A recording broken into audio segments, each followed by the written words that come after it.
Welcome back, guys, to UKSG Spring 2018.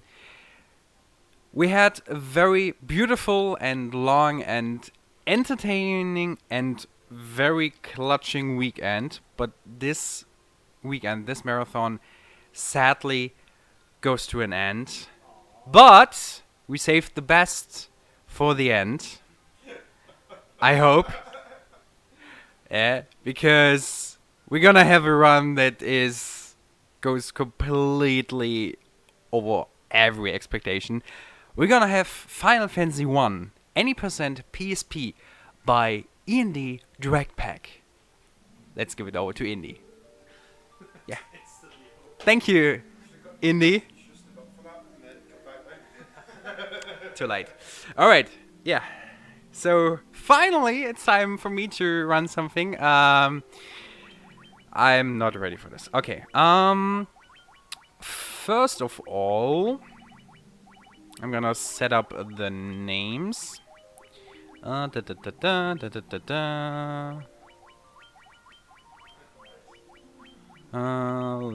do this. Luckily, there are exactly 4 people in this room. So Ross is gonna be the beautiful girl.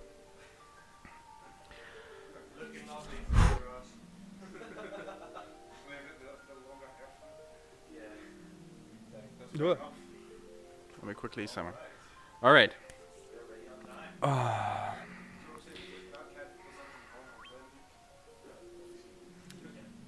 Yes. Alright.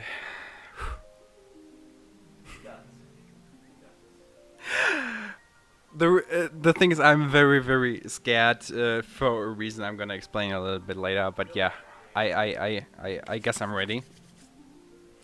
Okay, let's go. Give me a countdown. Everybody with me. 3, 2, 1, go! All right, so this is Final Fantasy 1. I'm gonna explain what's going to happen in just a second. I'm quickly gonna do this first. A menu. Oh.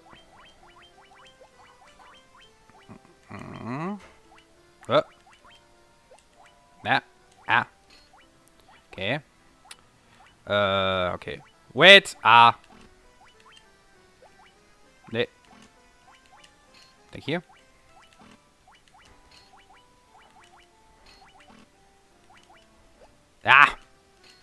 Thank you. Okay. So that should be enough. That should be good. Okay, so what I just did is the version exclusive equipment glitch. Basically what happens is, in the moment I'm gonna try to go into an armor slot, and on the same frame, switching to another character, a completely different item gets loaded into that item slot, so I can equip items I don't have. For example, the Knight's Armor, which is one of the strongest armor pieces in the game. And with that armor, I get a very good advantage because I can, well, run away. I don't really get any damage here. And we're gonna use this equipment glitch throughout the one multiple times in the different versions you will see. And first we're going into our first dungeon, which is the Chaos Shrine, where we gonna do our second equipment glitch. And let me quickly do that.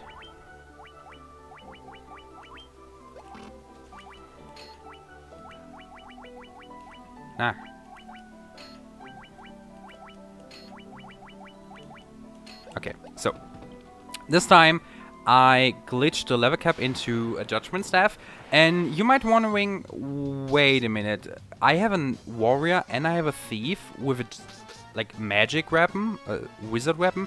Yes, this is also one advantage of the equipment glitch, because characters that are not supposed to wield this armor or these weapons can use those. For example, the warrior can use the staff, the white mage and the black mage will use swords later. And this judgment staff deals a lot of physical damage, as you can see here on our first victim, which is called Garland. That's the first boss down. And Garland kidnapped Princess Sarah. And so we rescued her.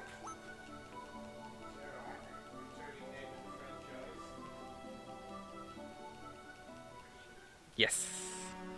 So yeah, we are back at Castle Cornelia. And the king is telling a little bit about our prophecy, because we are the 4 warriors of light and we are supposed to fight the evil on the world, restore the power of the crystals.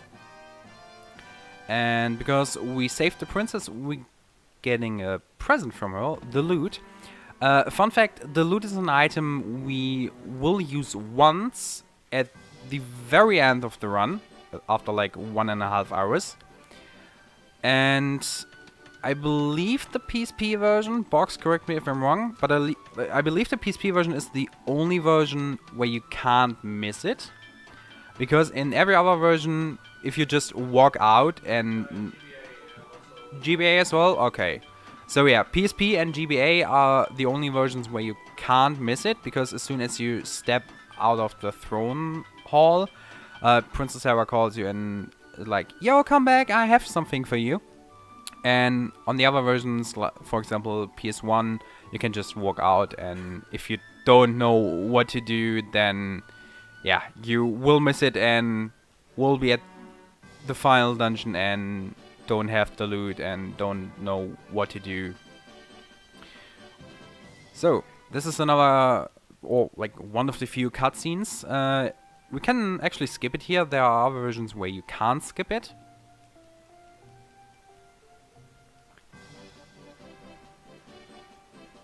And now we are making our way to the next city.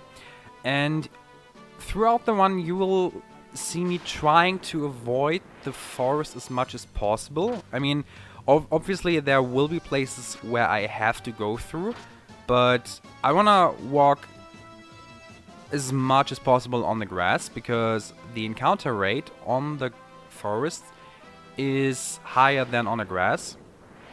So yeah, less encounters is always better, especially when it comes down to FF1. Encounters can be very weird, not only in the sense of, yeah, they let you run away or don't let you run away, like this this crew here of 4 different monsters not letting me run away, thank you. But also ambushes and preemptives. And yeah, ambushes, as you can imagine, can be very, very nasty. You always lose 1 turn and the enemy attacks before you. And depending on what you get, you can also get unrunnable encounters, which we will see later in the run. But the more encounters and the more bad encounters you get, you can lose a lot of time.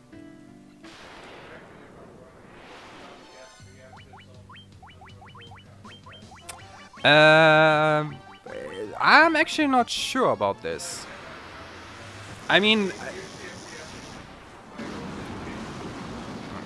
in the end, it doesn't really matter because you can't really run away.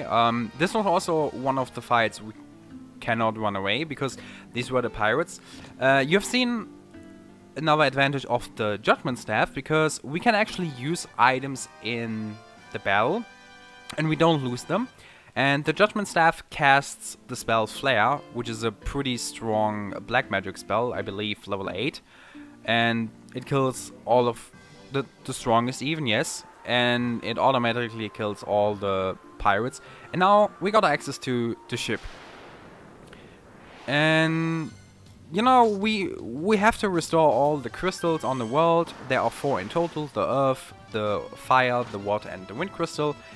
But currently we are stuck in a like in the middle of a ocean, and there is one way to the bigger ocean where we can actually get access to the other crystals, but we have to first like get access to this place. So this is where a little fetch quest starts.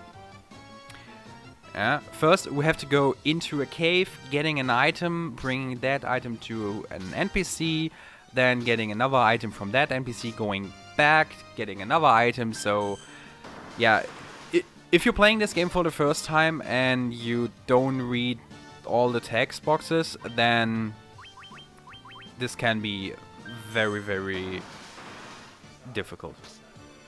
No. On the sea, it's not impossible, but it's less likely to get encounters. But especially these big eyes and the Hagans can be very nasty when it comes down to running away. In general, they are runnable, but the chance of running away is a little bit less. Mostly because of our speed. Later in the run we get better equipment, so we get more speed, which determines our chance of running away. So we are going to the next dungeon, and you will see there's a lot of forest here, so we have to walk through this.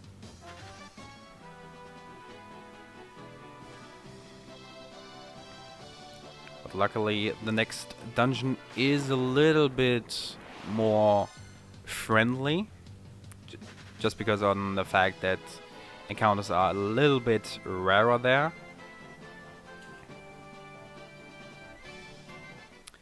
Which is the Marsh Cave. Pretty simple dungeon. Not that straightforward, but we don't get that many encounters here, hopefully.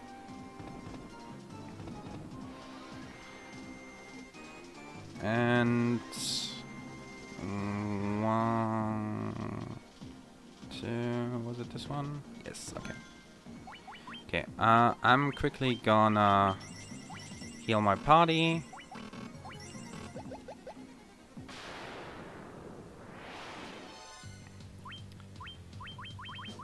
And I'm gonna fight these Pisco demons.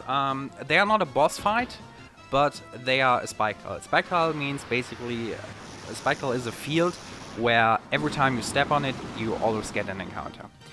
The amount or the number of enemies you actually get is random, but the enemy is actually set. So, and there we have the crown, a very, very important item. Don't forget it. That's why I mentioned it. So, we have the crown, and you know, you might thinking, okay, a crown belongs to a king, right? Yeah, so we should bring that crown to a king or someone who wants to be a king. And we don't know him yet, but I think there is someone who really would like this crown. And that was actually Zero Encounter Marsh Cave, back and forth, which was not uncommon, but really good. So, we're going to pray for RNG. God save the frames here. Okay.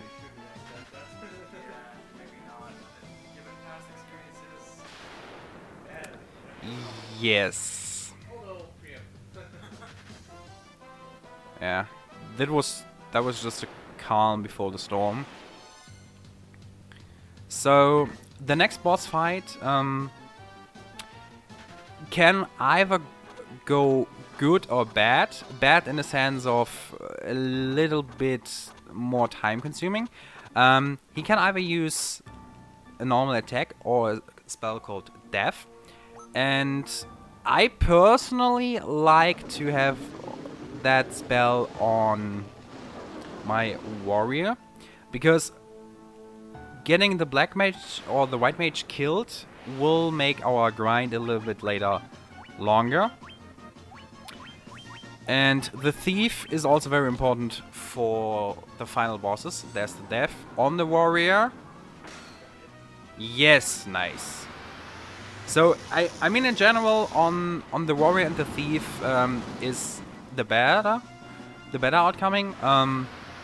But if one of them, then I personally prefer it on the warrior, because that means our thief gets a little bit more experience.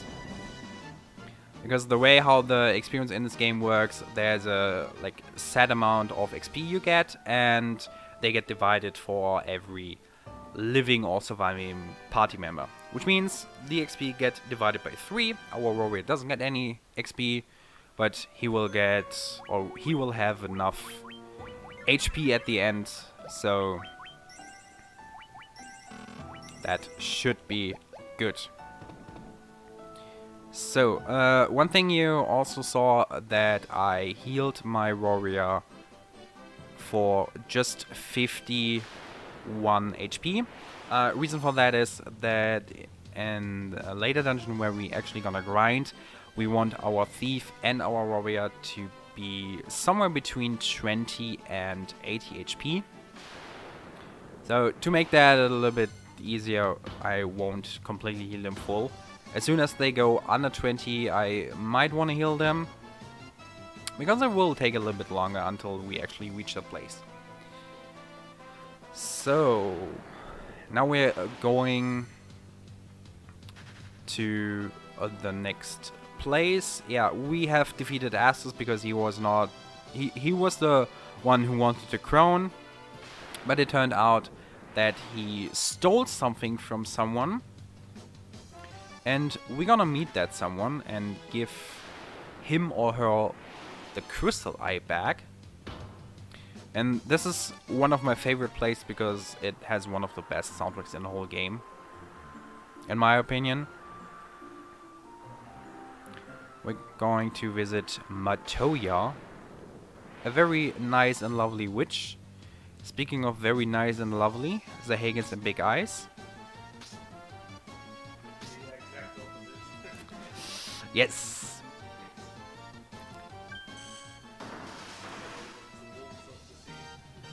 Exactly. After the next, please. Okay. No worries. I have some judgment staffs that will appear very soon. Eventually. There we go. I don't have to fight this, but trying to run away and then failing the attempt might be slower than just kill them. So I'm go the slightly safer route here. Yeah. More XP will... I mean, it can help. You would think, okay, more XP now will make the grinding a little bit quicker, but then we also have to fight these enemies. So I would say it's about even depending on what you get. So there we have Matoya. NPCs. We hope, or I hope I don't get it. The thing is, there are multiple occasions of bad RNG in this game. There is like the encounters, bosses, and NPCs. Because NPCs can block your way. Unfortunately, well, fortunately we haven't seen it. Unfortunately, there is actually Broom that is exactly in my way, blocking the door. Hi, okay. Okay. Go, thank you. Oh my, no way. No way. So yeah, welcome to RNG Hell, or at least one of those places. What the actual fish? Sorry, I'm not sure if I'm audible here, but I'll try. That room on that exact same spot has once cost someone a world. I'm not kidding here. Yes. That broom is like, no. And the thing is, there are other places where this can also happen. Yeah, let's hope we will never see this again. Anyways, we got the Jolt Tonic from Atoja, which is a potion that, yeah, exactly. Someone in a Sleeping Beauty sleep will wake up for that. Oh, up with that, and that will be the Elfen Prince. Was it even a king? No, I think it's a prince. It's a prince, yes. So we're gonna give him the Jolt Tonic, so the Elfen Prince wakes up, just to give us a key, a mystic key, which allows us to open up doors. So it's basically like Alohomora. And this key will give us access to some more places in this castle. For example, a chest with a weapon I would like to have. And this is where we're gonna do our next equipment glitch. No? Okay. Yeah. Okay.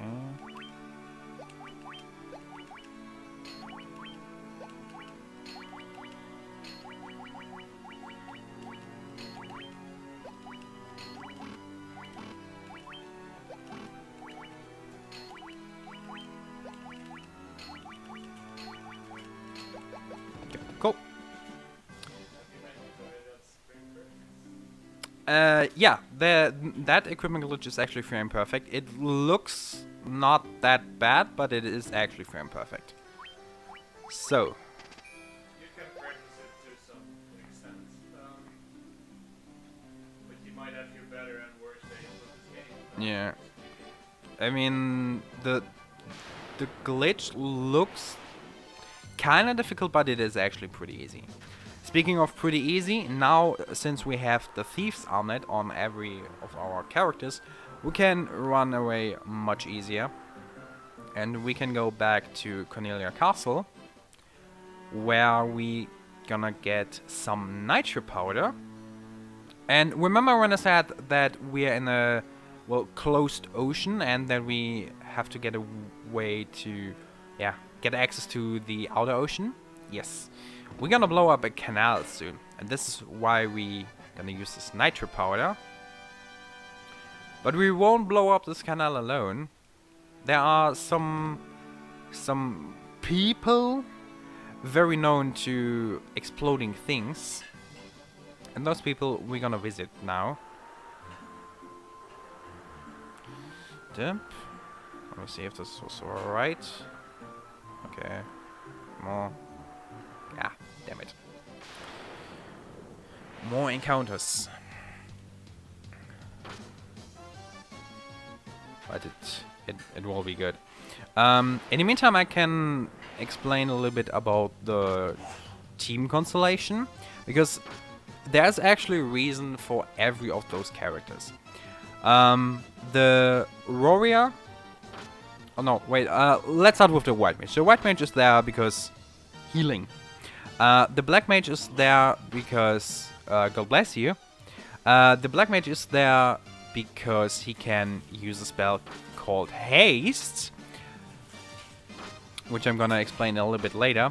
The thief is able to do a lot of damage in this game, and the warrior is able to perform a very special equipment glitch, which works only with the warrior or the ninja. We will get the ninja later, but we can perform that glitch a little bit earlier. So we're gonna do that as soon as we can, right after this dungeon, basically. So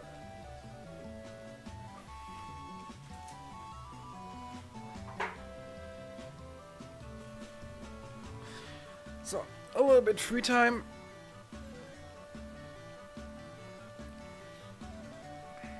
Now he's placing the nitro powder. And don't ask me how this works, because if I would blow up a canal under the big sea, this whole cave would just get flooded. So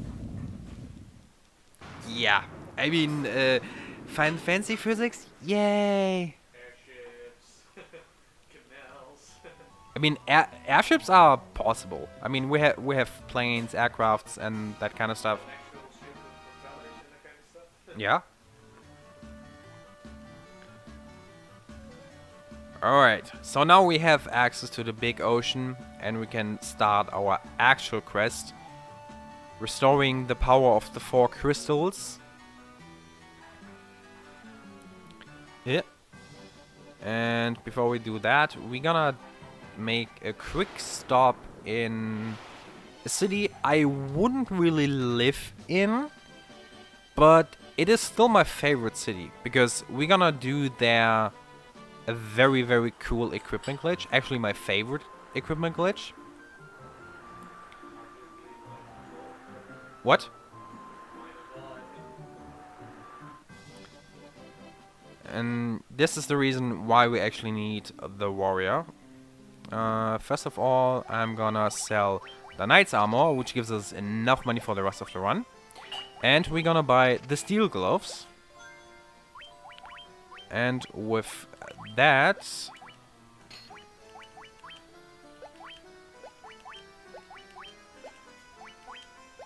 come on.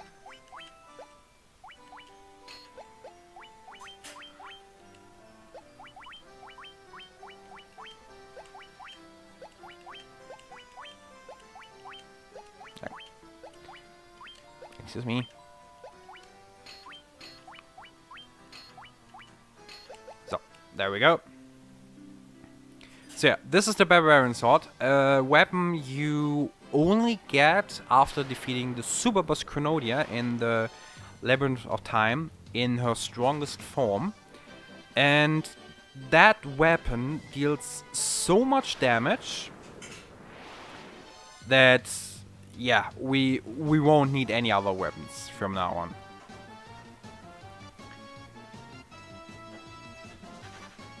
And the steel gloves are an item that only the warrior and the ninja later on can equip. So the warrior is pretty handy because we can do it pretty early here.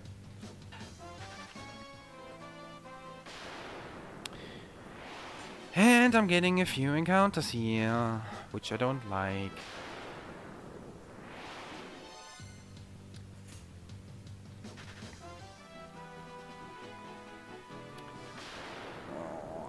Right at the beginning. So, now we're entering one of the first hell dungeons, if you want to call it that way, the Cavern of Earth.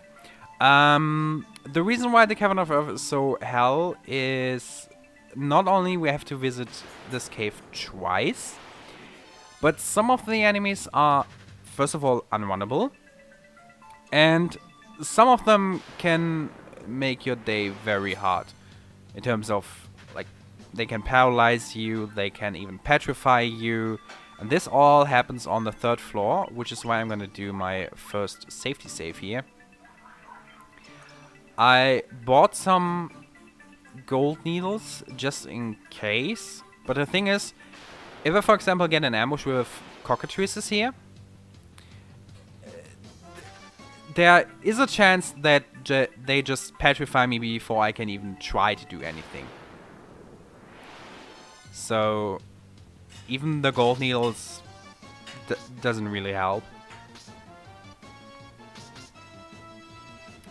Yeah, and they paralyzing me is also not really nice, so I would like, thank you, to run away. There are 4 ambushes. That's the first one down. Can I now run away? Yes, yes.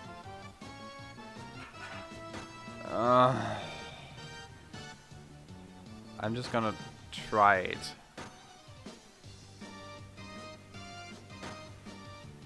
Can you please? Oh, thank you. Okay.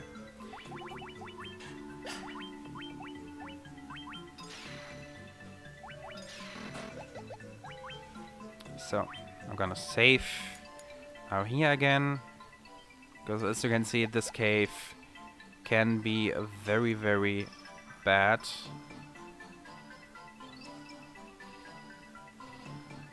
So, and we're coming to our next boss, the vampire. And now you will see what the Barbarian Sword actually does. Because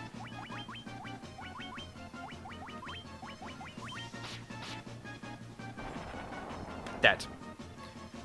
We dealt over almost 700 damage, which is enough to kill most of the bosses. Now we're gonna pick up the Star Ruby here, because we can later on go actually deeper into the cave, but not right now. Okay. Because first we need another item, and in order to get that item, we need to go through a cave which is blocked by a big giant. And if we give that giant the star ruby we just found, he unlocks the path and we can go further. So the Biscuit Demons you just saw are the first encounters that are unrunnable. Usually when it comes down to unrunnables, there are two options. When you have less than 3 enemies, you should just attack with the Barbarian Sword. If you have more than 3, you should use the Judgment Staff, because those options are in those cases always faster. If you have exactly 3 enemies, it doesn't really matter. Then you just do the thing you're already on. So depending on if your last action was attack or the Judgment Staff, you just do one of those.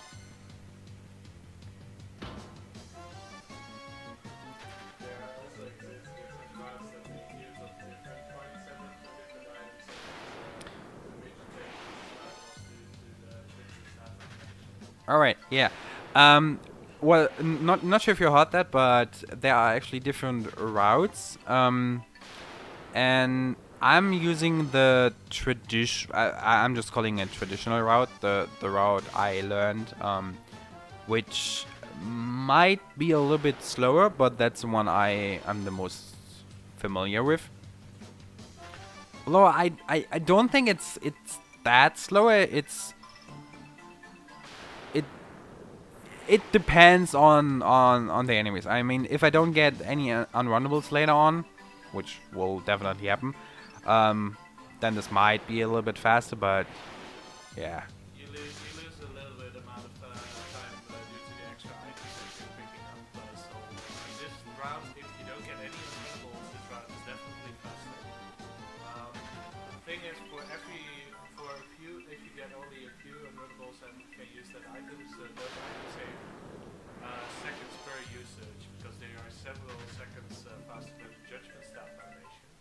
So if you get sort of 5 of these unrunnable encounters, you use these items on, you're already faster on the other end, I think. Yeah. But the routes are similar, and it comes all down to RNG, whether one route is faster or not. And it also comes down to RNG if this run kills me or not. I might have some time to tell a little story why I have this hate love with this game.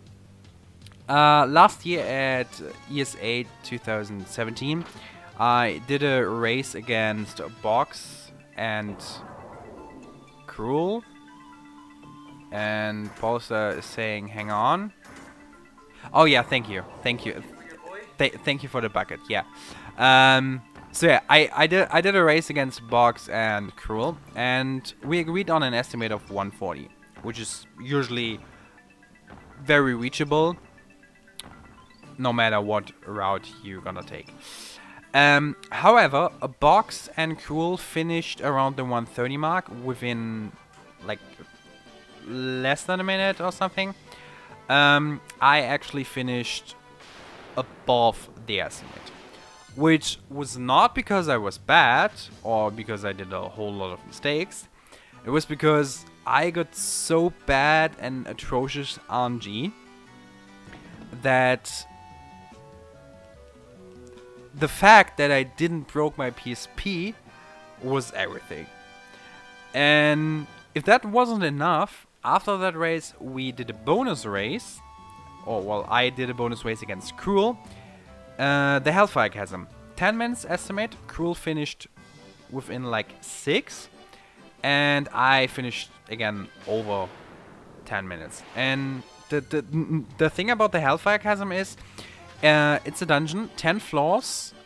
The floors itself are pretty set, but the spawn point is random, and depending on where you spawn, you have to walk or longer or less. And I basically got all of the worst spawn points, so this took like ages to finish, which was why I said, okay, I'm never gonna touch the game again. And here I am.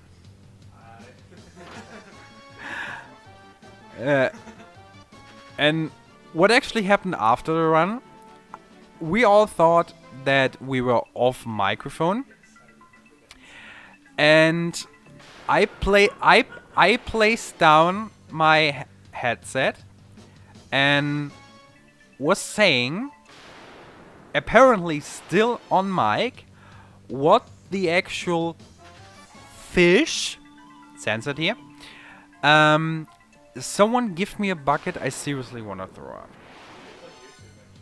It is still on YouTube, and there's actually a clip, and everyone around me was laughing, and I had no idea why, because like I said, I thought I was not on cam anymore. In the end, that was really funny, but the run was just no. To say in your words, you would rather have stayed in bed that day. Yes, I mean the morning was already pretty rough because we had to be there like several hours before, because there were some like problems miscommunication between us and the tech team, and there were like so many problems. Like I really would have liked to stay in bed. Have I saved? Let me go save again. So yeah, this was one of the moments I did not enjoy. Actually, the only moment. But I'm gonna sacrificing myself for the greater good, for UKSG. And yes, this was, however, on purpose, because I said, okay, let me just do it safe. Yeah, if I get it sub 140, okay. If I get it over 145, goodbye. I also should depetrify my warrior. Yes. I mean, for everyone, basically. Hi.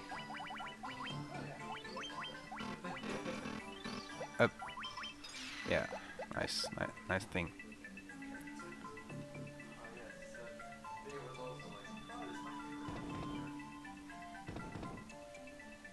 Well, there is actually a Final Fantasy 7 anime.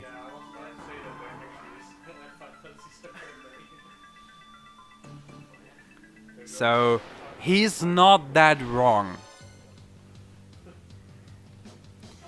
Also looking on my black mage, this can be a little bit problematic.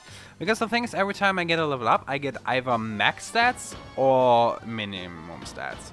And for the final boss fight, I want to have everyone on at least 255 HP. The black mage and the white mage, however, I personally would like to have above 80 to 90 before going into the grind. Which might change now. So, another boss fight. I'm gonna heal my black mage and my white mage. This is the first big boss fight. This is Lich, the Earth Fiend. This fight can go two ways. Either I just kill him very quick, or he just decides to Blizzaga me, which will instantly kill me, because I just don't have enough HP to survive this. Okay, I'm good. That looks good. Looks good. Okay, he's dead. Yeah. Okay, he's dead. A very hard boss fight. He's dead. He can randomly outspeed you and cast Blizzaga basically. Especially in this route, the Lich fight is somewhat safe. For the other for the newer routes, you would only use 2 barbarian swords. So if they don't do enough damage, for example, because that can also be a thing, there's a little bit of a range in there. You can also get wiped pretty easily on the other, or even more easily on the other routes. This fight is always hard in every route. But this is a cutscene I cannot skip. This is about like 45 seconds. Tell something about the bonus dungeons. The bonus dungeons, exactly. This cutscene you're seeing is basically the release of the bonus dungeon. There are 5 in total.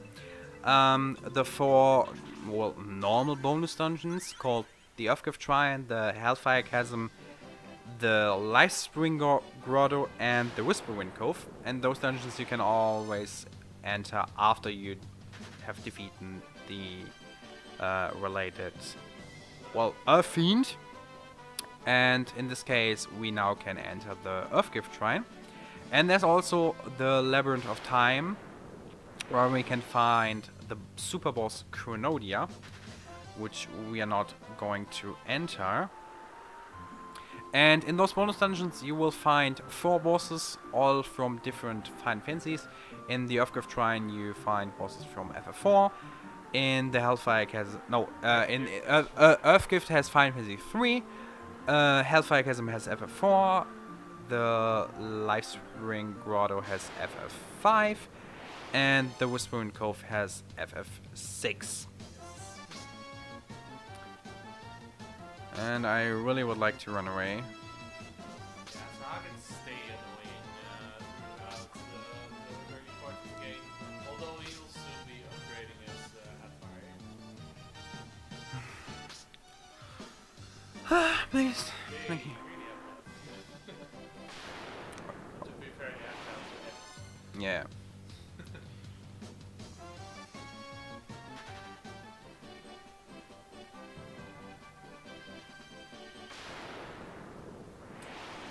yeah, the one,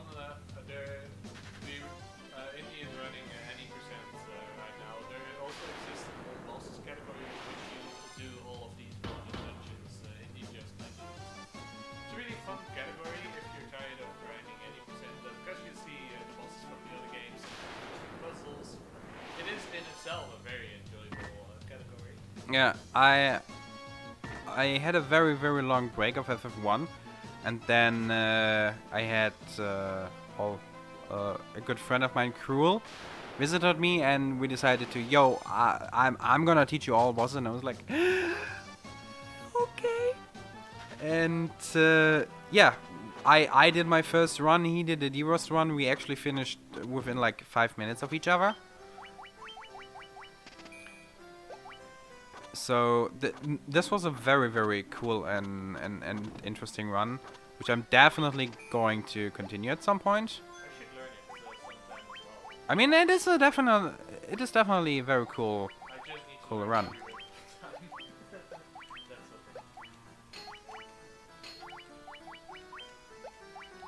okay. Uh, uh.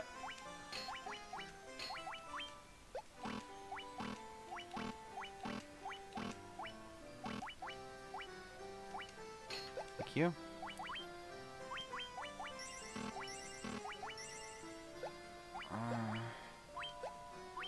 No, where is it? There is it. So, a little bit more speed for my thief and the black mage. You can actually do that menu on the white mage as well. But I mean, you can do it if you want, but it's not really necessary. It depends. If you wanna go safe, then you take that time loss. If you wanna go risky, then you just do it without. Which is funny enough because I don't wanna go risky, and I'm still doing it without that one. But hey, living on the edge of glory. Yeah. So, I mean, those items won't make difference if you get ambushed in Ice Cavern, right? yes. Speaking of Ice Cavern, the first optional place we're going to, because I mean, this boat is pretty alright, but I would like to have a faster vehicle. So this is why we are going into the Ice Cavern, and the second reason why we're going into the Ice Cavern, we want to grind. And apparently, at the same spot we get, well, kinda access to the airship, or like the first part of the access to the airship. There is another spike tail against the boss, which we're gonna grind on, or at least 2 of our characters. But before that, we have to go through the ice cave, which is, I mean, you can imagine by the name, it's an ice cave, and ice places are not funny. Not in this game, not in every other game. Ice places are not nice. I mean, if it's like 40 to 50 degrees outside, you might want to go into an ice cave. But looking outside, I would not recommend this right now.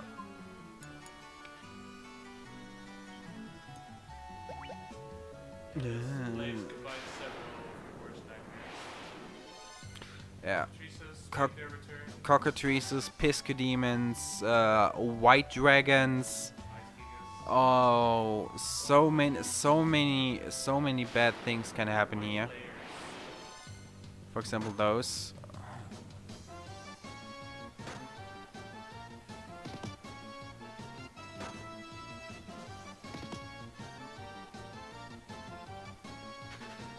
Whew. It would increase the agility somewhat easier way from encounters like that. Easy but not less stressful.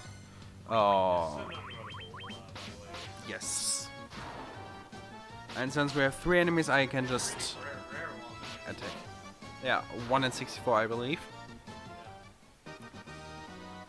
But more XP. A little bit more XP never works, especially for the HP with stuff.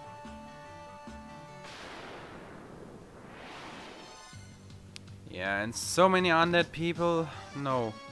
Yeah, the undead enemies can, if you get ambushed by a lot of them, you can get paralyzed. So basically, if your entire party is paralyzed, and they keep on stacking it to you. If you're really unlucky. Like I said, this is a place you don't want to visit. The thing is, in every category of this game, be it in the PSP categories or in the GBA categories, there's always a grind. Cavern of Ice and Spike Tail in the emergencies. Because it's just a good place to grind your Speaking about spike tiles, this is another one. It's a primitive, so I'm just gonna run away. And the war is already dead, so I'm gonna leave him dead. Because depending on what's coming up next? My thief might die actually already earlier. Okay, this is fine. Hi, Dad. Oh, you're dead. Yeah, yeah. Yeah, I might die soon, or I might clutch it out to give the HP of that black mage. Really? Yep. This is my F5 run all over again. I mean, you survived. I still have to. So, say hello to Evil Eye. And what I'm gonna do, I'm gonna defend. Hoping for a first turn Thundara, which works okay. Thank you very much. Now I'm gonna just kill him. Yeah, you have two varieties of gaze. One is just paralyzed you, the other one is physical attack. And the physical attack is in this case really good against warriors already, and then he uses it on the team. Because 80 HP is around the range where Evil Eye can still kill you with Thundara or Thundara. Yeah, Thundara. The thing is, normally you would want to use the Dara to kill the warrior and thief because you deliberately keep them at low HP so they get killed off pretty easily. The thing is, if your black mage is below 90 HP, then he has a high risk of dying as well. That's what Indy was afraid of, but luckily Evil Eye was kind of pro there. I guess he threw an eye on me. Ha. Ha. Ha. Ha. No, this is not how this works, box. Oh. So, quickly checking all. Okay, level 16. I wanna get my mages to level 18 and a half because that will guarantee that they will reach level 90 later on, which gives them access to all the spells I need. And we'll also get a lot of money here, so yay! Money is not an issue after doing rank against Evil Eye, usually. Especially since we Okay, one more.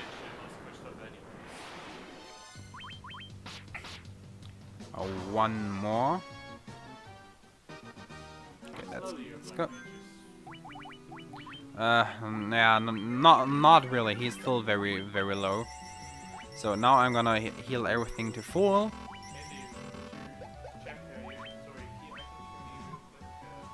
Why? Yeah, I have it. I picked it up late, but I have it.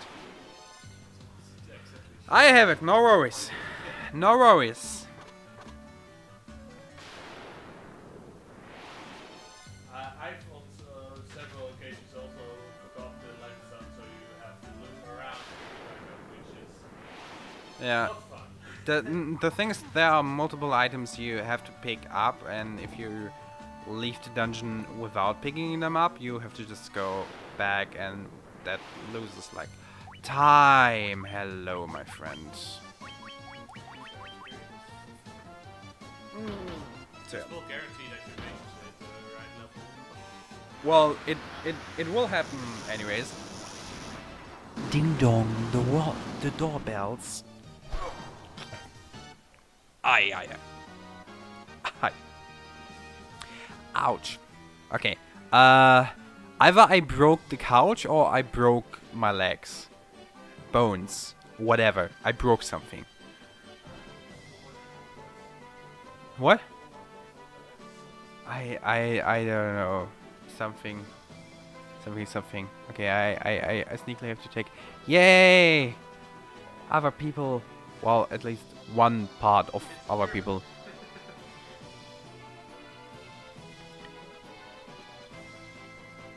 Alright, so now we have the levy stone, and that means we can get access to the airship. Woo! We're gonna fly. The levy stone is basically like Red Bull. It gives us wings.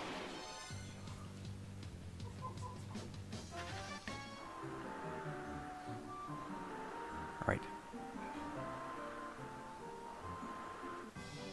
I still have the feeling I'm in the ice cave because it's pretty cold around me.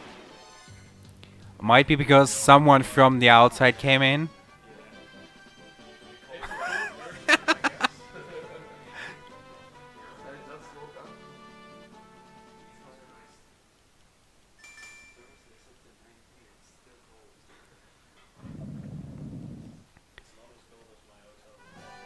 I really hope someone from the desert comes in here soon. So now we have the airship going to our second optional dungeon. There we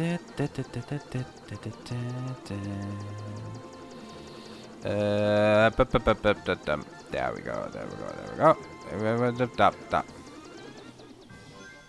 So I wanna save here quickly. Because there is a monster which it can kill me if it does the right attack, but I think I'm out of danger here, so that's good. That is good. That's good. Yep. Okay. So currently my HPs are looking.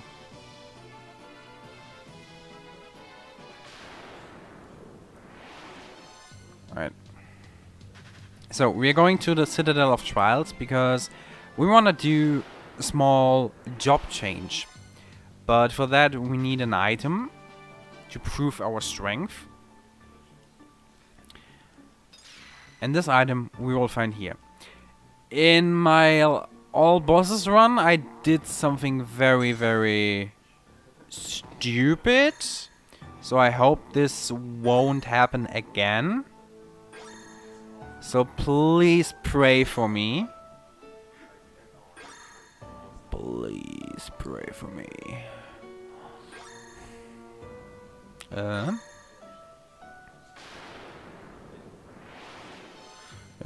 I mean, most of the thing is pretty nice to me. There are only a few monsters or encounters I cannot run away from. For example, this one. Thank you very much. Can you please go and fish? Thank you. God damn it. I mean, it wasn't the first time I called the devil here, but excuse me. Like I said, this wasn't the first time I called the devil this weekend, and yeah, I should just keep my mouth shut.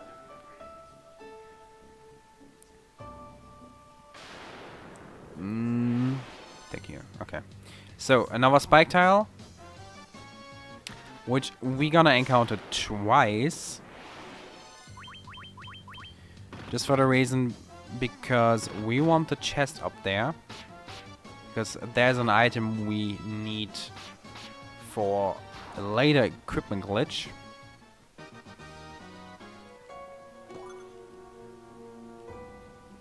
And the spike tile again.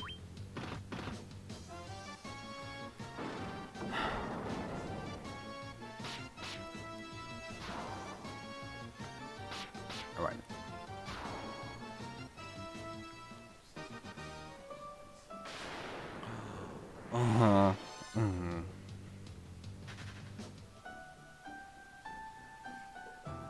Okay. We are making our way here. Maybe we are very lucky and get a very rare item from the next boss.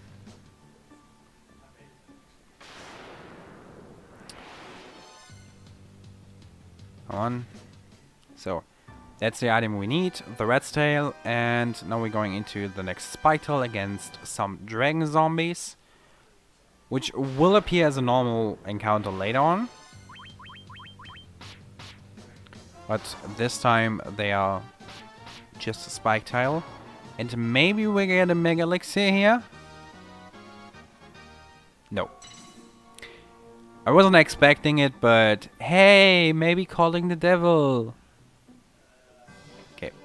So, Now we have the rat's tail. Now we're going to give that item to someone. And getting our job change done. I'm a little bit scared and worried by the time actually. Because for some reason that is completely out of place. But yeah, we will see.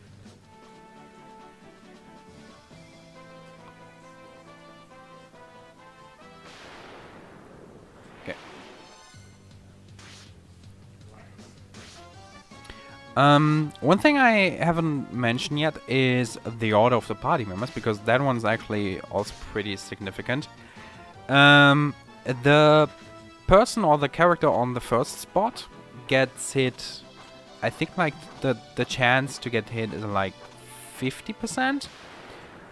The character on the second spot is 25%, and the characters on the third and fourth place are 12.5% each to get hit.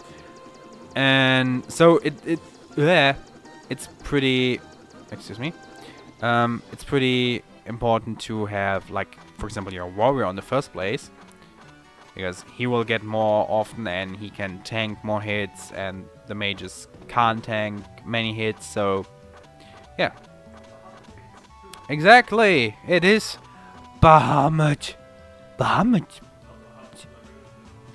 It's Bahamut, baby, Bahamut. So, and we are gonna turn our knight into a paladin, a white mage into a white wizard, a black mage into a black wizard, and a thief into a ninja, which apparently is now red for some reason. I don't know. Now we can get access to a lot of great spells here. I'm gonna do that later. I'm poisoned, I don't care. Now we're gonna do a little shopping menu, because we're going back to Melmond. And we are going back to Elfheim to get some spells. There we go. Because we need Hilara. Yes. And we need teleport. Yes. Yeah. And now we need in Alfheim another spell called Haste. And Haste works a little bit different than you might imagine. In other Final Fantasies, Haste just increases your speed, so you can attack more often. In this game, Haste increases the amount of attacks you do, which automatically means more damage. Because you might have seen sometimes there is like 2 hits, 3 hits, 4 hits, and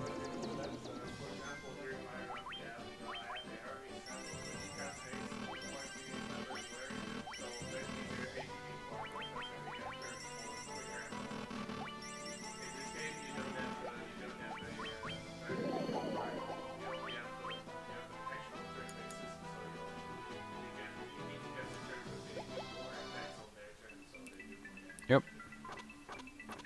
Alright, now we're in the second Elemental Fiend dungeon. In my absolute favorite dungeon, actually.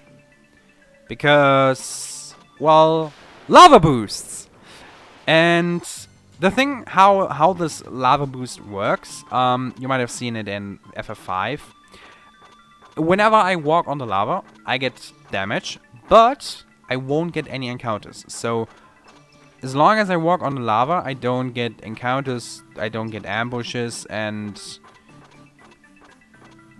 this is what I want. So I'm gonna try to avoid those stone patterns as much as I can. That one should be okay, cool. Wasn't quite sure about that. And there we are, almost there. Gonna do it risky. Cool. So quickly gonna heal up. Because as you can see, my party is pretty damaged. Time for Merilith, our second elemental fiend.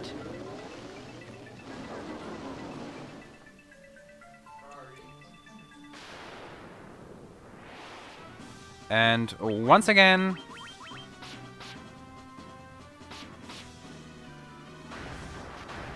dead. This is basically how almost every of the bosses work. As soon as you have the Barbarian Sword, there's nothing to worry about.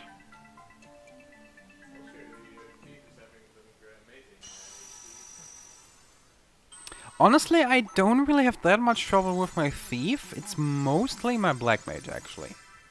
For some reason. I don't really know. Because, like I said, I want to have my... all of my party members at least 255 HP. Which, for the White Mage and the Warrior, is usually not a big problem. The Thief and the Black Mage can always be a little bit difficult.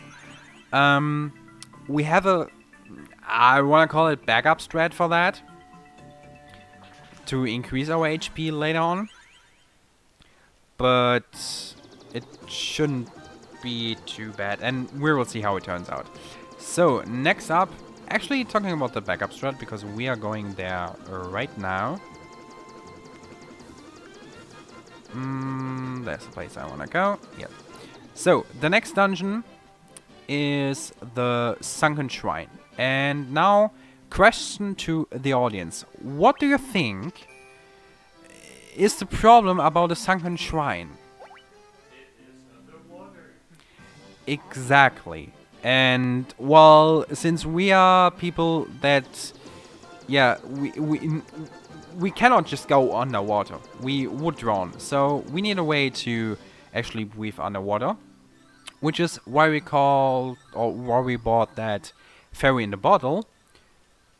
And as a thank for releasing her and rescuing her, she will give us an item I'm not even trying to pronounce because I always do it wrong. Basically, what it does, it gives us the ability to breathe underwater. So we can get access to the Sunken Shrine, which is one of the places with the best soundtrack. Shoutouts to my good friend Cruel, who actually loves their place, or at least the soundtrack. The place itself is...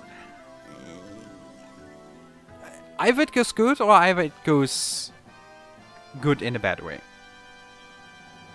So, there we have it, and now I'm gonna teleport out, which is a little bit faster. And now we are going to... oh god, I just realized that there will be a dungeon I don't want to go in, but I have to go in.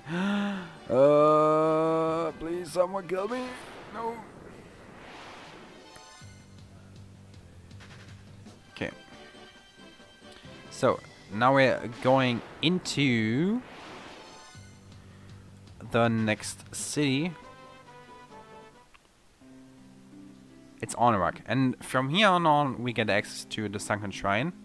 And will we see? No, we oh, that NPC is very likely to block you. And don't ask me where this girl goes. She's just away. She's gone. That NPC right in front of the Super League has dropped in several occasions. Yeah, I'm surprised that he did that for me. Also, fun fact: when you speak to that barrel, the default answer is no. For some reason. So, we are in the Sunken Shrine. And there are actually two places we have to go. First, we go up, basically, to get an item called the Rosetta Stone. Which we need to get access to a different dungeon. And there we have it. This is one of the 3 unrunnable encounters in this dungeon.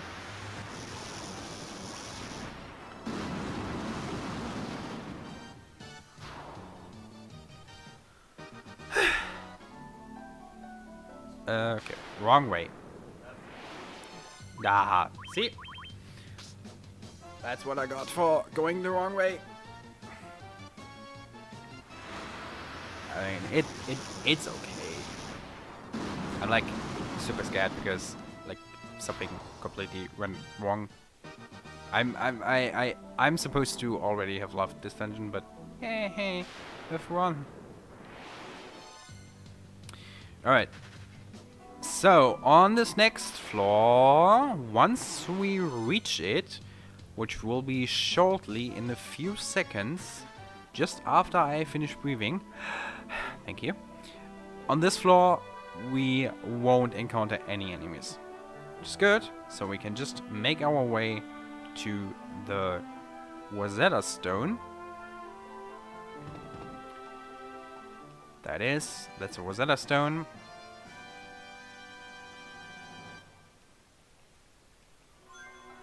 And now we can just teleport, because teleport is a very useful spell, which brings us either back out of... Well, it brings us one floor down, basically, or up, depending on how you look at it.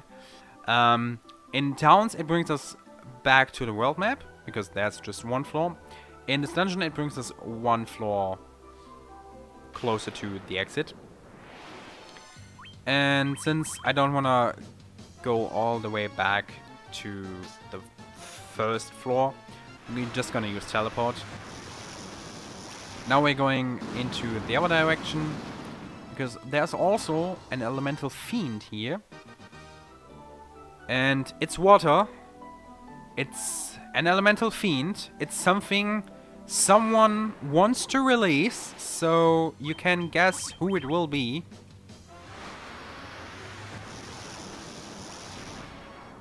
We're gonna do an equipment glitch first. That is correct. And I hope I don't mess this one up, because that one is not difficult, but it's... You should pay a little bit attention to that. And yeah, my ninja is actually pretty good on HP. So we are going to get the item in the room behind that door that is blocked by those two ghosts, which are very nice and welcome me to that treasure. So okay, let me quickly... So we're gonna equip the survival vest on every slot of the ninja, on every slot of the black mage, on every slot of the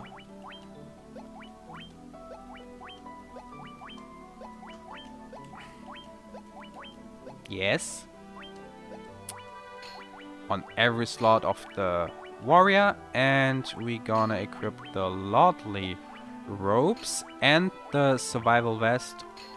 No. There we go. The lordly robes on everything but the armor slot on the white mage. Because the lordly robe, if the lordly robe is equipped on the actual like body slot, then it has a regen animation every turn, which I wanna avoid. It can be useful for a few bonus bosses, but currently we don't really need it, because we have Hilara and that is enough healing, and the white mage doesn't get hit that often, so we should be definitely good. But what the lordly robes do, they actually increase our intelligence, so we're gonna equip them on everything, on every spot where we don't get that animation. And on the armor slot, the survival vest. Something I should also mention, you have seen that I don't equip something on the shield slot. Basic reason for that is that if you equip something on the equipment slot, characters in general can block with that thing. Because on the shield slot, it's usually supposed to be a shield, and they can block with the shield. But if you block, or if you equip with that glitch an item that has an animation and the character blocks with that item, the game can crash. And there's only one item, or maybe even more, but only one very important item you can equip with the equipment glitch on the shield slot, which has an animation where the game won't crash, and that is the ribbon. What the ribbon does, first of all, it decreases, or it halves all the elemental damage we get, and we are saved and guarded for every, or almost every status element. So no poison, no stone, no pet, no paralysis. So basically, we are very safe. Instant death doesn't work, so especially for the final boss, that is a pretty good thing. But we first need the ribbon, and this is why we're going into the waterfall cave. A place I'm gonna save just to be sure. Nothing can kill me here, but it's a very annoying place.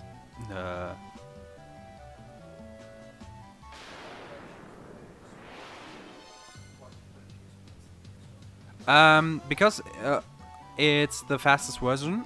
I mean, depending on the console, every speedrun is pretty different. And the good thing about the PSP is there's the console unique equipment glitch, which you can only do on the PSP, which makes the run about like 1.5 hour long, a little bit longer for me. And the other versions are longer. I think the next one is like GBA, which is like 2 hours 30 or something, or maybe even longer. But yeah, PSP is in general the easiest, and I think also the beginner friendliest if you want to learn the game.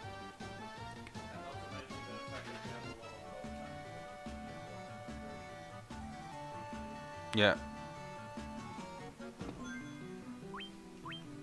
Alright.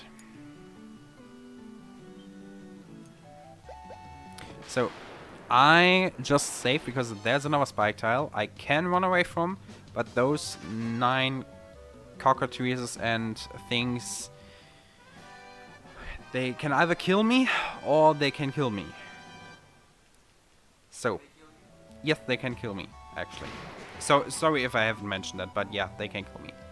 So, there we have the ribbon, but we need 4. So, what we're gonna do, we use the ribbon to glitch another item, the giant axe.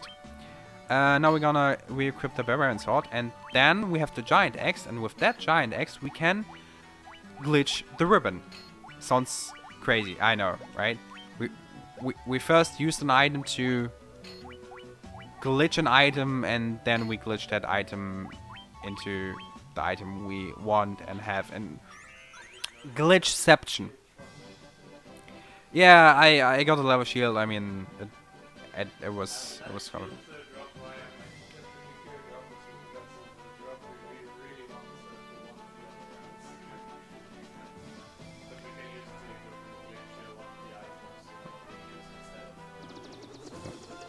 So I technically could have done for the faster route, yada yada yada yada. Okay. Oh wait, I'm going the wrong way because I wanna go to a city called Lufenia, but the people that are living in Lufenia, well, I don't want to offend anyone, but they speaking a language that is very weird and very understandable. So basically, like all the people here in Scotland, and and I first need to learn that language. Which I just learned, and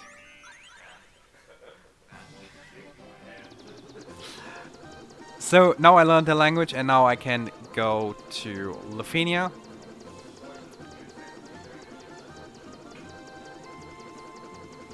I mean, this is how it works, right? Yes, of course. That's no. So yeah, we're going to Lufenia. I also needed the Rosetta Stone. Oh hey, unrunnables! Yay! I truly loved it. The Rosetta Stone was also the item I needed to learn the language because Dr. Une was able to teach us since we gave him the Rosetta Stone. And those Minotaur zombies are unrunnable. This is probably one of the worst splits or worst parts in the entire game because the walk to Lufenia can be so atrocious. But it's going alright so far. No.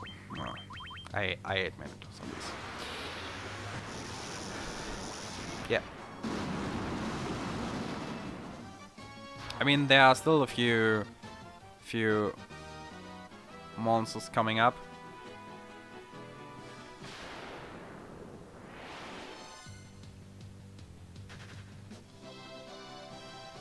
So, welcome to Lufenia, which is also called NPC Hell. Let's see.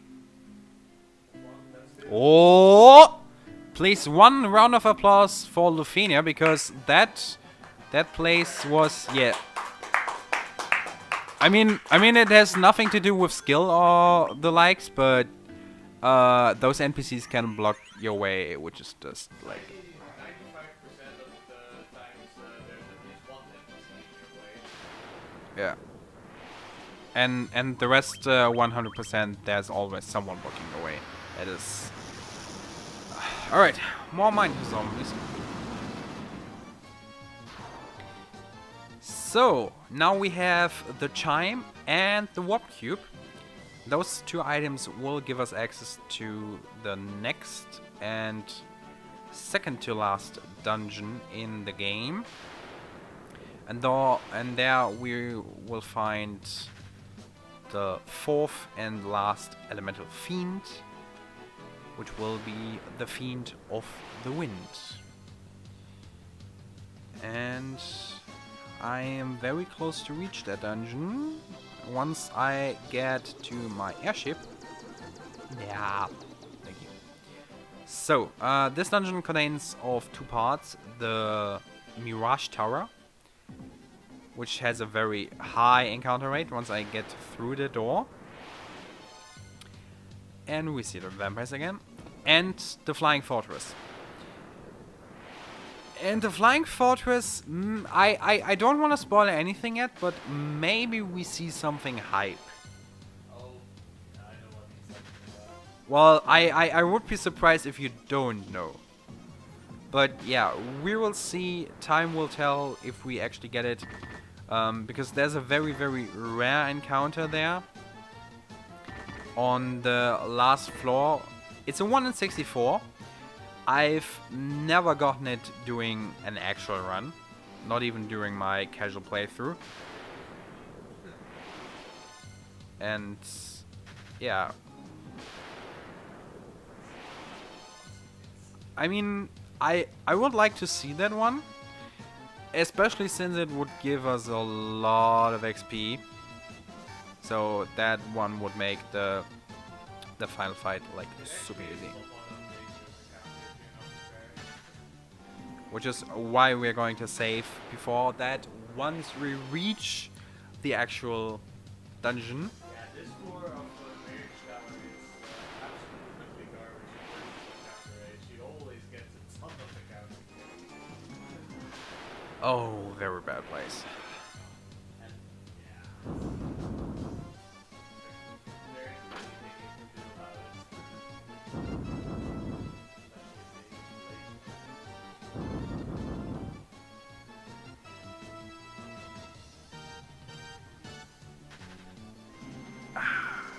A little bit stretching my legs.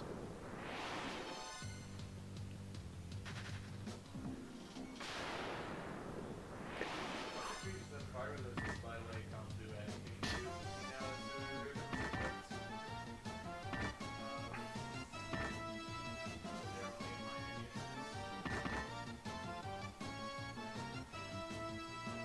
I feel like this run is like this trash can.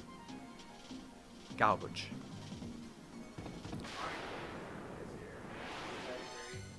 So, a blue dragon, another spike tile, another dead dragon in 3, 2, 1, go. Goodbye. So, now Scotty, beam us up. Welcome to the Flying Fortress. And I'm expecting the first encounter to be an evil eye. Oh, okay. The thing why I say it is because, like, basically almost every time I'm gonna run this game, like, the first encounter I'm seeing here is an evil eye, which is an unwinnable encounter. But yeah, I mean, Vini Vidi Vici. I see it, I kill it, I win, or something like that. But yeah. So, Flying Fortress, 3rd floor. Now we're going to the 4th floor.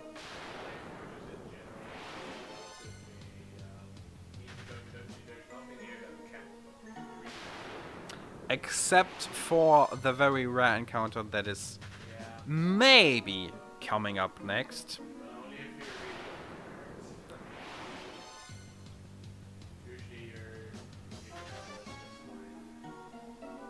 So,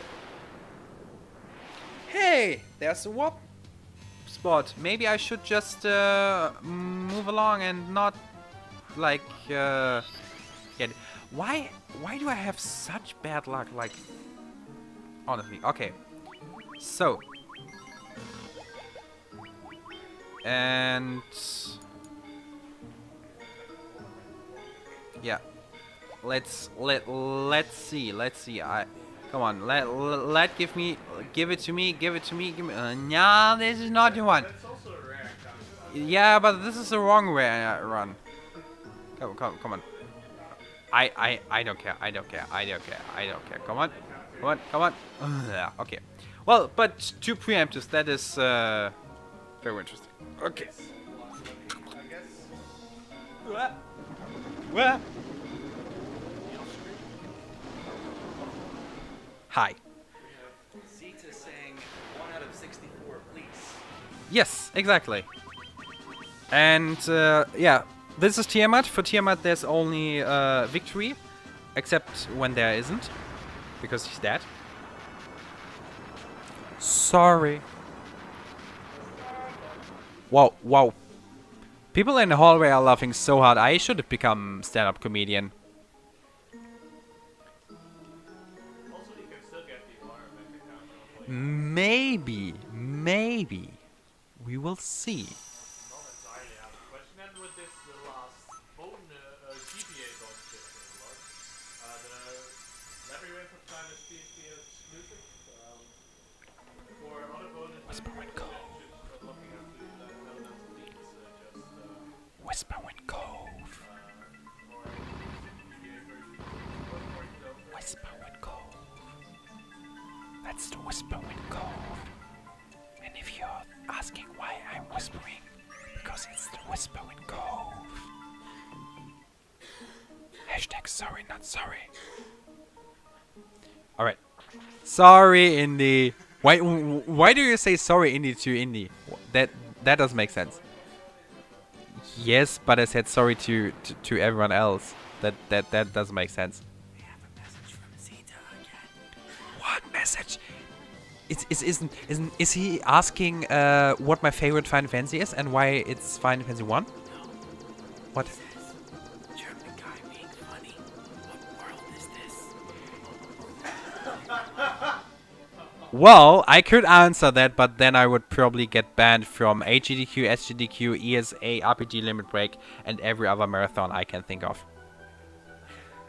Do it in German. Nobody will understand. 9. Alright, so time for the final dungeon. Yeah. So we have restored the energy of all the 4 crystals. And now we're gonna do something that every video game should do. Like one of the best things that mankind ever ever created in video games. Time traveling! Woohoo! Luckily, this time travel is not that bad because we're just going like 1,000 years back into the future. Because we the other way. Yeah, we're going not into the future because we're going the other way. Yeah, we are traveling backwards. So, anyways, I'm gonna fight those white dragons. Those are the only dragons I can run away from. But these are also the only dragons that technically can kill me, so I like to kill them. And getting a little bit more XP here. And coming for our, well, if you don't count the bosses, our next and last spike tile. Yeah, spike tile, mini boss. Green doing. I'm just gonna hold X. I'm too lazy to switch to Judgment Staff.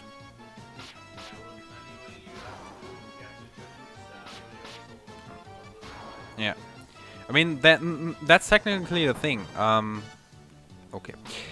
If you have more than 3 enemies and you just use the Judgment Staff, it's technically faster, but the menuing to that is, yeah. So Death Eye is dead. Goodbye. And this is the spot I mentioned at the very beginning of the run. The loot. If we wouldn't have had the loot, we would have been stuck. So, luckily we got it. Luckily, Princess Sarah was like, "Don't run away, I have something for you." Yeah, sorry to all the people that are running not the PSP and the GBA version, because you have to pick it up manually. This is also non-runnable, which I won't kill with the Judgment Staff of the Black Mage. But since my White Mage has a little bit more intelligence, yeah. Saying that Ross is more intelligent than Box is something we can discuss about, but for this matter it is a fact. So yeah. So yeah, they are dead. Now we are moving forward, and some dragon zombies. Let's kill them. Just squeeze wherever you want. There's plenty of space here. Space. Some more dragon zombies. But yeah, back to the story. I know this game has a story. It's incredible. We have traveled back in time 1,000 years. My Black Mage is dead. Not almost.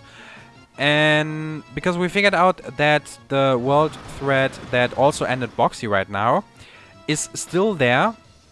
So we gonna travel back to fight the actual threat. And we're gonna find some enemies we have fought before.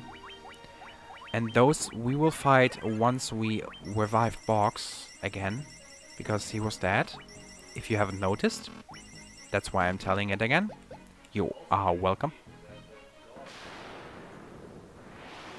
You know why? Because he's called Indy. Okay, I was expecting a little bit more response, but it's okay. We're so shocked we won't even respond.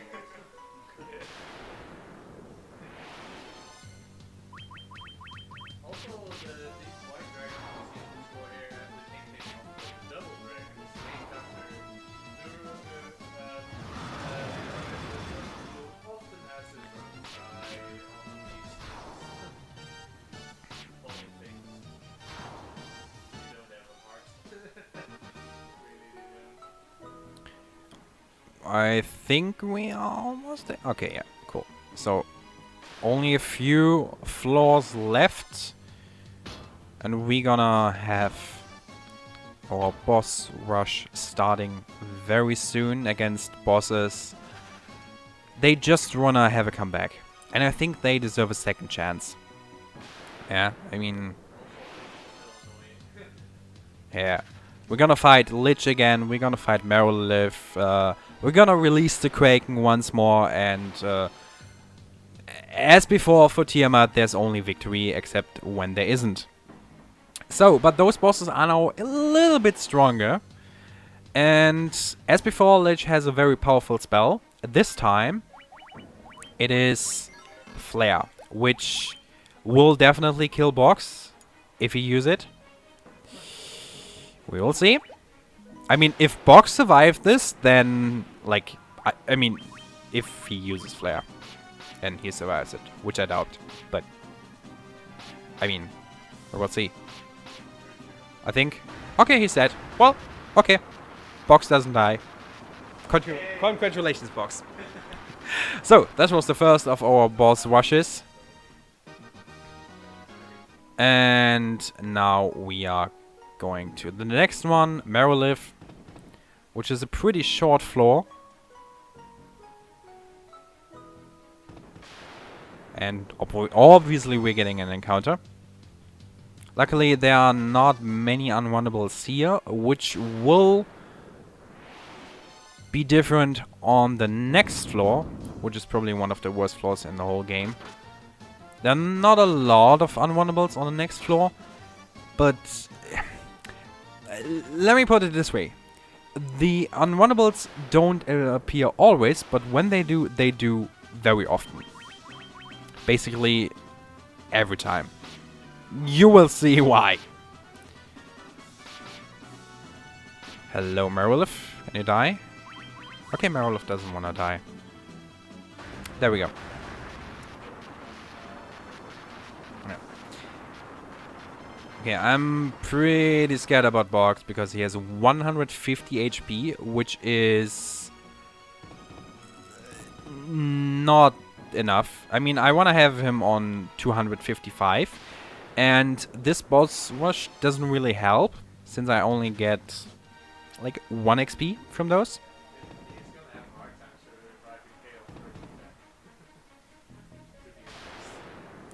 I will see. Okay. Apparently this floor is pretty nice to me.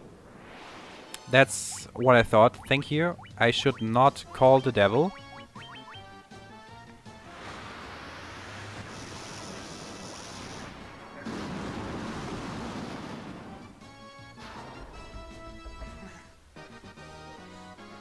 Oh, I have seen far worse, yeah, but still.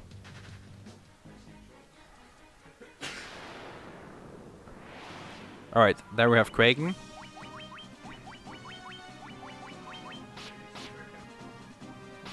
Or at least the dead Kraken.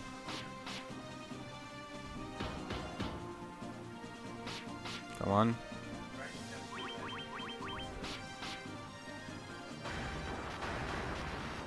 I mean, the only attacks Kraken does is a normal attack and ink. And ink is useless. Alright, so time for Tiamat 2. Now we're gonna see a little bit of a different strat here. We're gonna attack here, but haste our ninja, which will increase the amount of attacks we do. Luckily, we get the haste before the ninja attack. So that one turns out perfectly. Scourge doesn't work. So we're gonna attack with everyone. Tiamat should die very soon. Right now. There we go. Alright. So, the last few steps where we can get encounters.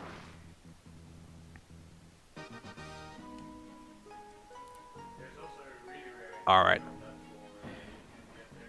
Alright, so, final boss time.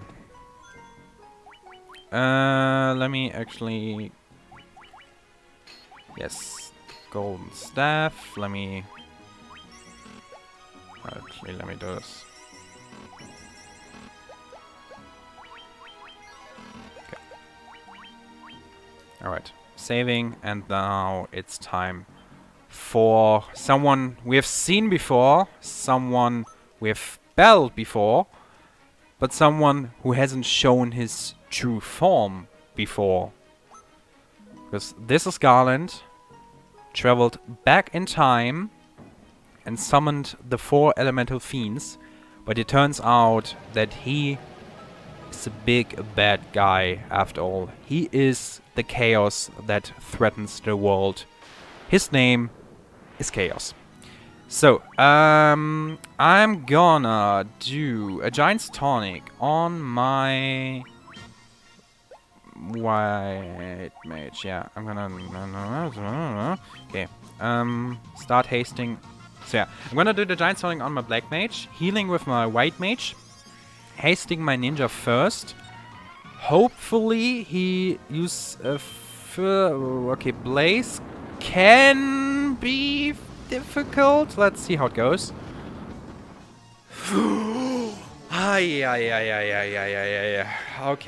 Okay. Cool. Now we're just gonna attack. We heal. We hasting our warrior. If we just use a physical attack on someone that is not the Black Mage. And not on a White Mage. And not a crit. Thank you very much. Oh, mama. Ah.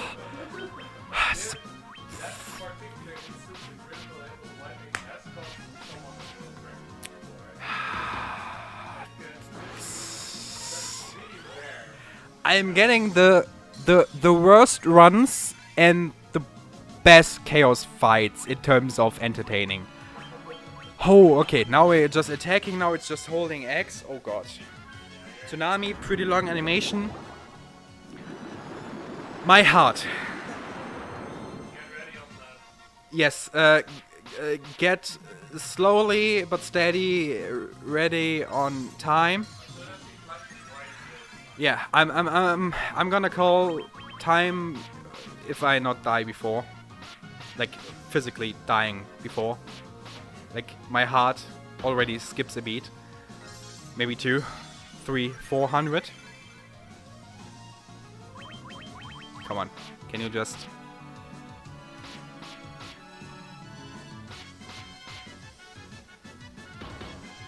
No!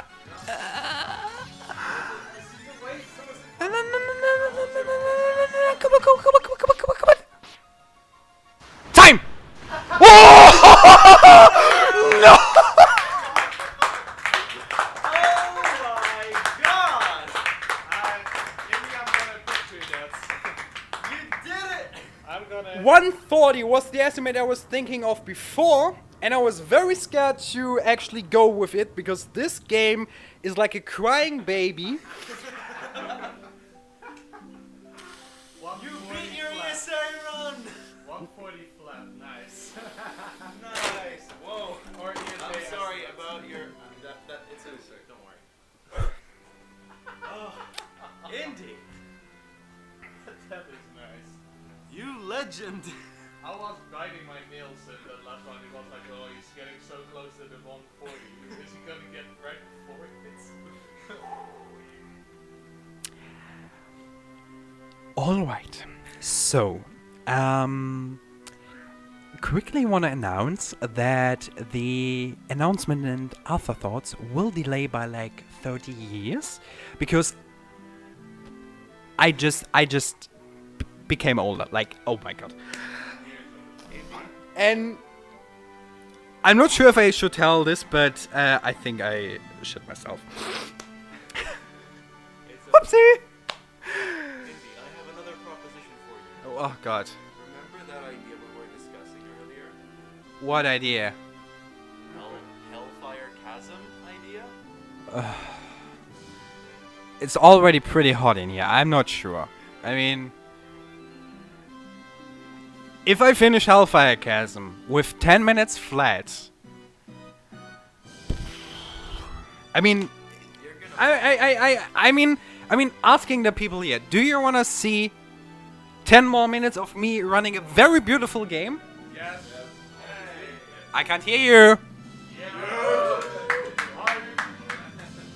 I guess.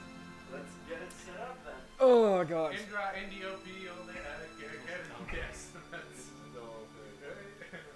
Let's get it set up. Alright, so I'm gonna... thank you. So I'm gonna apparently completely redeem myself from last ESA.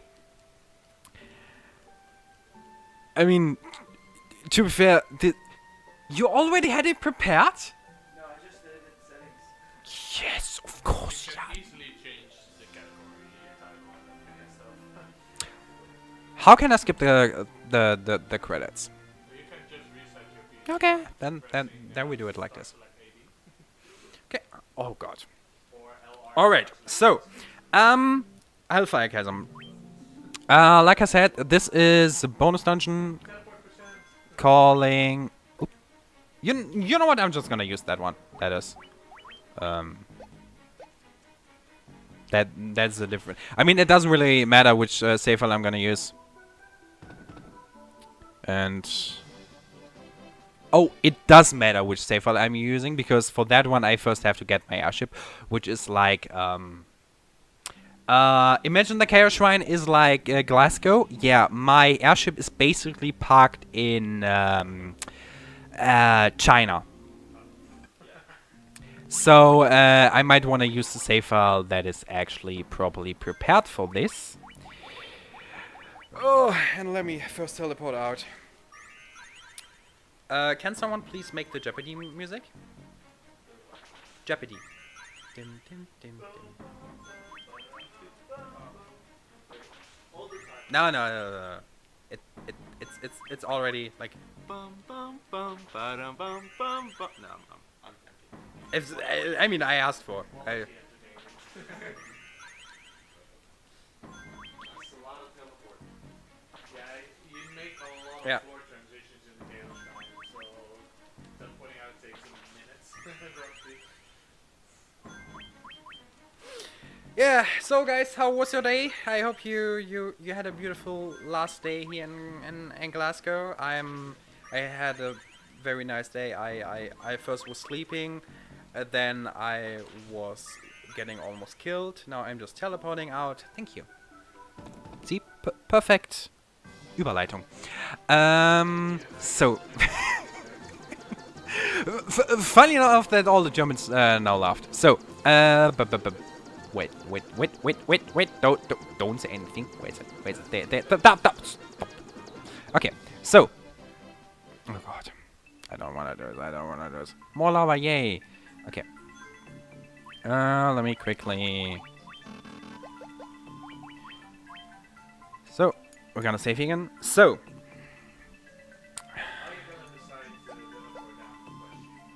Yeah. In the run, there will be 2 floors where I ask either left or right or up and down. I'm just gonna say up or down, and you just scream whatever you want. And whatever the majority wants, we're gonna go for that. Alright, are you ready for definitely the last and final run of this UKSG? Yeah. Give me a big countdown. On go, alright, guys. On 3, 2, 1, go! Oh, no way. Okay, so. Yeah. The Hellfire Chasm containing 10 different floors, including 1 world map, which will be one of 3 different world maps. And those are, well, completely different in terms of the length. And, well, guess what? We got the longest world map, the slowest world map, the world map that I also got during my ESA run. So, yay! Redemption time. I don't even know where I'm going. Like, literally, I have no idea. Is it? Ooh. Sorry. Ooh. There we have a blue troll. I'm blue, dabba-dee, dabba-die, dabba-dee, dabba-die, dabba-dee, dabba-die. So yeah. Yeah, like I said before, 10 different floors, and the spawn point is always different. So depending on where I spawn, these floors can take a little bit longer. But actually, Box, correct me if I'm wrong, but is this actually the slow world map? Because it feels like very fast. This is definitely the slowest, because you have to get the airship, but it feels like very fast. I think you have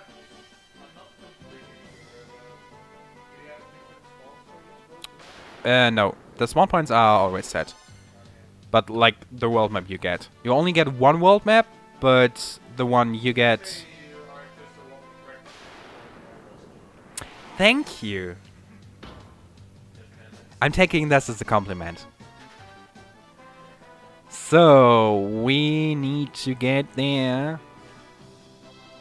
Talking to a tree. Hey. Yeah. So yeah, two and a half minutes. This sounds about right for that world map. In this game, trees are not. Alright. But yeah. Some of the maps have really bad spawns, so we just hope that that I'm not unlucky. Moving just to the left, to the left, to the left. Oh, this is a very fast spawn because the stairs are right here. This is also very fast spawn point. Hello. Oh, this is a terrible spawn. The spots you see on the floor are all like thousands of ways you can get an encounter. So you have to make your way around the NPCs. And the thing is, NPCs in general are terrible, but this floor is tilted through. You have to be fast to get in front of them. Yeah, and I just turned off my dash for a second. Just to get past of these enemies. Okay, and now I can...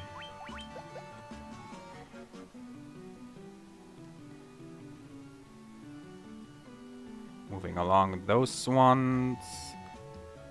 Move, girl. Can you? Yeah, and every time I step on these, like, crystallized grounds, I get an encounter. Waiting here for the girl, and then we get to the... Waiting here for the girl, so we can get to the stairs. And now, up or down? Okay, I think I heard down. Which is, in my opinion, actually the fastest one. Oop, oop, oop. Yeah, I want a magic. I don't want to equip you, girl. So, it is time for Gagnazzo, which is a bonus boss of FF4, the Water Fiend.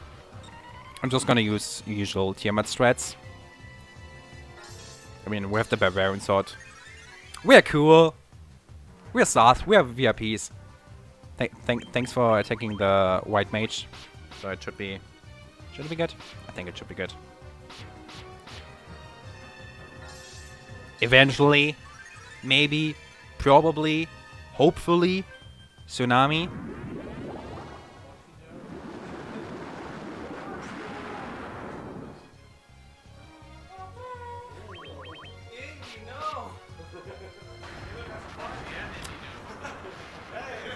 All calculated. Actually, no.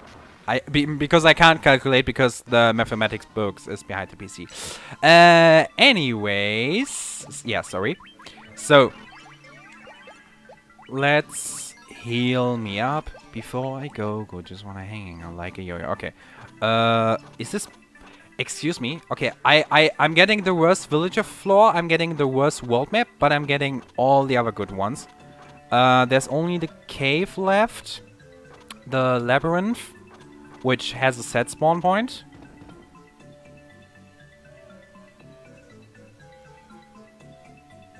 So, I should be good. I should be definitely good. From those enemies, I can just run away.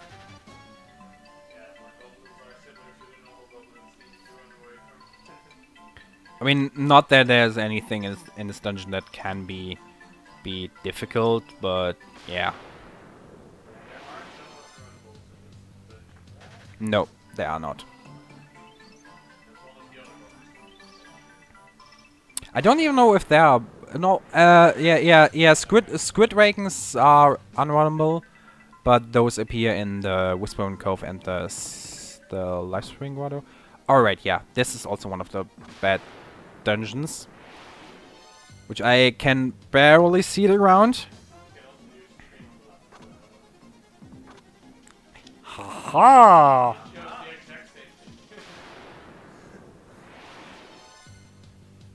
So I'm looking directly into your eyes, and I seeing bats, and I'm like, those bats are so annoying.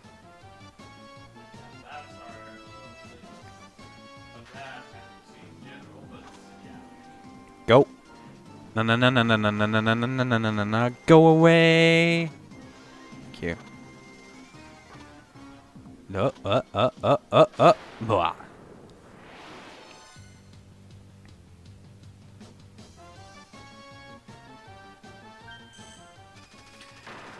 Mama, I really would say thank you to my parents because they did a lot of things, especially me. Oh gosh, oh gosh, oh gosh. I'm smelling something that is called on point estimate,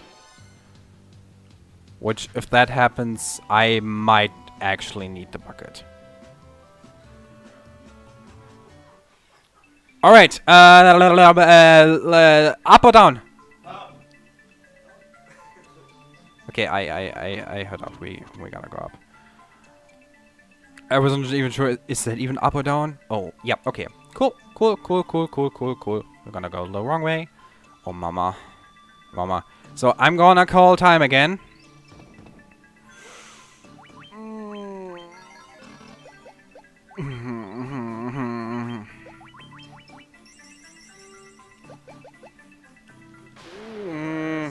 Less RNG.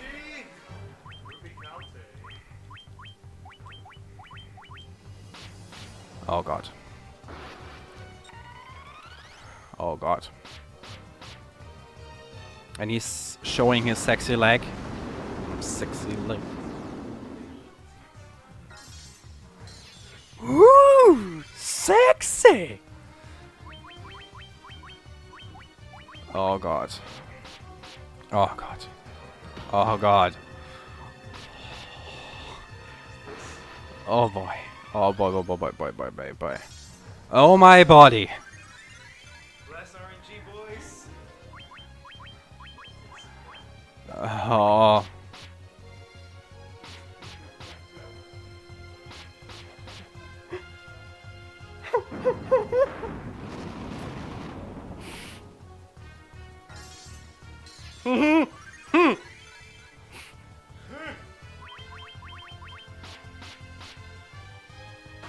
Time.